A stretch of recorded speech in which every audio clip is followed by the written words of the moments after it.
Sa hindi inaasahang pangyayari, kinumpirma ng kilalang aktor na si Jericho Rosales at ang kanyang asawa na si Kim Jones na sila'y naghiwalay na.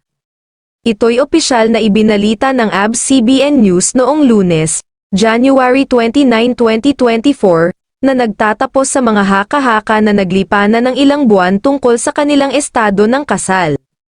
Ang mag-asawa, na magkasama mula ng ikasal noong May 1, 2014, ay dati nang tumanggi sa mga alegasyon ng mga problema sa kanilang relasyon. Sa katunayan, ilang linggo lang ang nakalipas, itinanggi ni Rosales ang mga haka-haka na ito. Sinasabi na sila ni Jones ay nasa magandang kalagayan at ipinahayag ang kanyang kagustuhan na panatilihing pribado ang kanyang personal na buhay.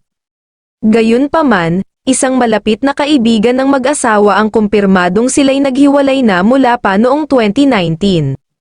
Ang revelasyong ito ay nagdulot ng pagkabigla sa maraming fans, dahil ang mag-asawa ay itinuturing na isa sa mga pinakamatatag at hinahangaan sa industriya. Ang mga dahilan ng kanilang paghihiwalay ay nananatiling hindi alam, at wala pang komento mula kay Rosales at Jones tungkol sa issue. Sa kabila ng kabiguan, patuloy na ipinapakita ng mga fans sa buong mundo ang kanilang suporta para sa kanilang dalawa sa panahong ito ng pagsubok.